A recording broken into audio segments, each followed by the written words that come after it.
Electric EV vehicle మాత్రమే blast అవుతాయని అనుకున్న వాళ్ళు పప్పులో కాలేసినట్లయితే మన ఇంట్లో కళ్ళ ముందులో వాడే ఏసీలు కూడా బ్లాస్ట్ అయితే అవుతున్నాయి. తాజాగా ఢిల్లీలో కానీ హైదరాబాద్లో కానీ ఇంకా ముంబైలో కానీ ఇలాంటి సంఘటనలు చాలా అయితే జరిగాయి. ఫర్ ఎగ్జాంపుల్గా చెప్పాలంటే హర్యానాలో ఒక ఇంట్లో ఏసీ బ్లాస్ట్ అయిందని చెప్పేసి ఆ ఇంట్లో ఉన్న ఒక మహిళ, 2 పిల్లలు అయితే చనిపోయారన్నమాట. ఇంకా నోయిడా మధ్యప్రదేశ్లో చూస్తే ఒక అపార్ట్మెంట్లో ఏసీ బ్లాస్ట్ అయిందని చెప్తే మంటలు చెలరేగాయి. అక్కడ చాలా మందికి గాయాలు కూడా అయితే అయ్యాయి. ఇంకా కర్ణాటకలో కళ్యాణ్ జ్యువెలర్స్లో కూడా చెక్ చేస్తే అక్కడ ఏసీ బ్లాస్ట్ అయిందని చూస్తే అక్కడ ఉండే 3 వ్యక్తులకి బాగా గాయాలైతే అయ్యాయన్నమాట. చాలా సీరియస్ సిచ్యువేషన్లో ఉన్నాయి. సో ఏసీ బ్లాస్ట్ అయ్యి ఇలాంటి సిచ్యువేషన్కి తీసుకొస్తే వస్తున్నాయి. మరి మీ ఇంట్లో ఉండే ఏసీ సేఫా కాదా కింద కామెంట్ అయితే చేయండి. ఒక ఏసీ బ్లాస్ట్ అవ్వకుండా మరి ఎలాంటి టిప్స్ మీరు పాటిస్తున్నారో కింద కామెంట్ అయితే చేయండి. నేను కూడా తెలుసుకుంటాను, నాతో పాటు చాలా మంది తెలుసుకుంటారు ఈ వీడియో చూసిన వాళ్ళు. సో ఈ వీడియో అందరికీ చేరాలి అంటే కంపల్సరీ మీరు చేయాల్సిన సింపుల్ పని లైక్ చేయడం వల్ల ఇలాంటి మనీ పోవు, ఏమీ పోవు. జస్ట్ మీరు ఒక ఛానల్కి సపోర్ట్ చేసిన వారు అవుతారు. అండ్ అలాగే మన తెలుగు వారికి ఈ వీడియో షేర్ చేసిన వారు అయితే అవుతారు. రీచ్ ఎక్కువగా అయితే ఉంటుంది. ఒక లైక్ అయితే ఇవ్వండి, షేర్ కూడా అయితే చేయండి. అండ్ సబ్స్క్రైబ్ చేసుకోకుండా వీడియో చూస్తే సబ్స్క్రైబ్ అయితే చేయండి. మరి ఏసీ బ్లాస్ట్ అవ్వకుండా చూడడానికి కారణాలు ఏంటి, అసలు ఏసీ బ్లాస్ట్ అవ్వడానికి కారణాలు ఏంటి, 4 పాయింట్స్లో మనం అయితే ఈ యొక్క వీడియోలో మాట్లాడదాం. అండ్ అలాగే మీలో ఎవరైనా ఏసీ కొనాలి అనుకుంటే మాత్రం నెక్స్ట్ వచ్చేది మేలో ఎండలు ఎలా ఉంటాయో మీ అందరికీ తెలిసిందే.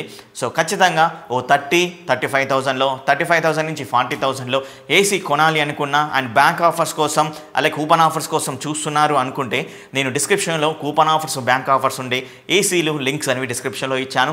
అది ఫ్లిప్కార్ట్ అండ్ అమెజాన్ 2 లింక్స్ అయితే ఇచ్చాను. ఒకసారి అయితే చెక్ చేయండి. మీకు ఎక్కడ వీలు ఉంటే అక్కడైతే కొనుక్కోండి. కాకపోతే క్రెడిట్ కార్డ్ అనేది మస్ట్ ఉండాలి, అది గుర్తుంచుకోండి.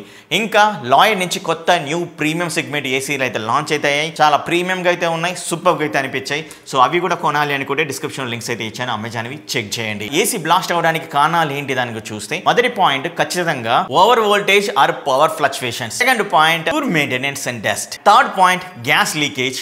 And fourth point cheap wiring installation సరిగ్గా ఉండకపోవడం. ఇవి ఎక్కువగా ఏసీ బ్లాస్ట్ అవడానికి కారణాలు అయితే అవుతున్నాయి. ఫర్ ఎగ్జాంపుల్ గా మనం ఫస్ట్ పాయింట్ గురించి మాట్లాడుకుంటే ఫస్ట్ పాయింట్ లో నేను చెప్పింది over voltage or power fluctuations. ఇంట్లో సరిగా ఫ్లక్చుయేషన్ అవుతూ ఉంటే అంటే వోల్టేజ్ ఎక్కువ రావడం తక్కువ రావడం వల్ల కూడా మనకు ఒక ఏసీ బ్లాస్ట్ అవడానికి కారణాలు అయితే ఉన్నాయి. అందుకనే కంపల్సరీ మీరు ఒక స్టెబిలైజర్స్ అనేవి వాడాలి. దాని వల్ల మనకు ఆ యొక్క వోల్టేజ్ ని కంట్రోల్ అయితే చేయగలదు. ఆ యొక్క ఏసీకి ఎంత వోల్టేజ్ కావాలో అంతే వోల్టేజ్ అయితే చేయగలదు. కొంతమంది అయితే అంటారు, భయ్యా ఏసీ వాళ్ళని చెప్తున్నారు, ఏసీ బ్రాండ్ మీద అండ్ డబ్బా మీద ఇస్తున్నారు, స్టెబిలైజర్ లేకుండా ఈ యొక్క ఏసీని వాడొచ్చు, ఏసీ రన్ అవుతుంది అని అంటున్నారు. ఫ్రీ స్టెబిలైజర్ ప్రొడక్ట్ అయితే అంటారు, కానీ ఆ ప్రొడక్ట్ అలాగైతే ఉండదు. పవర్ అనేది అలాగైతే ఉండదు. పవర్ అనేది ఫ్లక్చుయేషన్ అవుతూ ఉంటుంటుంది. సో అందుకనే ఖచ్చితంగా మనం స్టెబిలైజర్ కొనాలి. మరి గుడ్ స్టెబిలైజర్ గురించి నేను డిస్క్రిప్షన్ లో లింక్స్ అయితే ఇచ్చాను, అవి ఒకసారి చూడండి. సో 2,000, 3,000 అని దాని గురించి ఆలోచించకండి. ఆ 2,000, 3,000 పెడితే మన ప్రాణాలు నిలుపుకోగలం, అది గుర్తుంచుకోండి. And second point poor maintenance. Dust, మొత్తం డస్ట్ అయితే ఉంటుంది ఒక ఏసీని ఓపెన్ చేస్తే. ఆ ఏసీని ఓపెన్ చేసి మనం ఏవైతే ఫిల్టర్స్ అయితే ఉంటాయో ఫిల్టర్స్ కూడా కొంతమంది క్లీన్ అయితే చేసుకోవారు. దానివల్ల మనకు పీసీబీ మీద, కంప్రెసర్ మీద ఎక్కువగా బరువు పడేసి ఆ యొక్క ఏసీలు పేలుతాయి. అలాగే ఏసీలో ఉండే గాలి సరిగ్గా ప్యూరిఫికేషన్ జరగగా బయటికి రాకుండా లోపల ఉండే ఎక్విప్మెంట్స్ హీట్ అయ్యి బ్లాస్ట్ అవడానికి కారణాలు అయితే ఉంటాయి. సో అందుకనే సంవత్సరానికి 2 సార్లు అయినా ఒక ఏసీని క్లీన్ చేసుకోవాలి. అండ్ ఫిల్టర్స్ ని కూడా 15 డేస్కో 10 డేస్కో క్లీన్ చేస్తూ ఉండాలి. అప్పుడు మాత్రమే మనకు ఎయిర్ సర్క్యులేషన్ బాగా జరుగుతుంది అండ్ కూల్ ఏసీ కూడా మనకైతే వస్తుంది. ఇంకా ఎయిర్ సర్క్యులేషన్ జరగడం వల్ల మనకి ఎలాంటి హెల్త్ ఇబ్బందులు అయితే రావు, అదైతే గుర్తుంచుకోండి. అండ్ థర్డ్ పాయింట్, మనకు ఒక ఏసీ ఖరాబ్ అయిందని చెప్పేసి మన పక్కనున్న వ్యక్తినో మన ఇంటి ఎదురుగున్న వ్యక్తినో అతను ఎలక్ట్రీషియన్ అవుతే పిలిచి అతనితోటి ఏసీని బాగు చేపిస్తాం.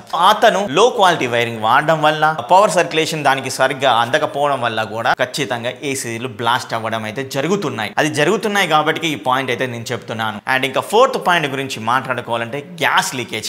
గ్యాస్ లీకేజ్ అవుతున్న సమయంలో మనకు ఒక స్మెల్ అయితే వస్తుంది.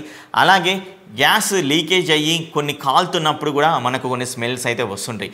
సో అలాంటి టైంలో మనం ఈ యొక్క ఏసీని మొత్తం స్విచ్ ఆఫ్ చేసేసి సర్టిఫైడ్ ఎలక్ట్రీషియన్స్ తోటి మనం ఏసీని బాగు చేయించుకోవాలి. అలాంటప్పుడే మన ఏసీ చాలా బాగా వర్క్ అవుతుంది, ఎలాంటి ఇబ్బందులకు గురి కావదు, మనకు ఏసీ బ్లాస్ట్ అయితే జరగవన్నమాట. ఈ పాయింట్స్ గుర్తుంచుకోండి.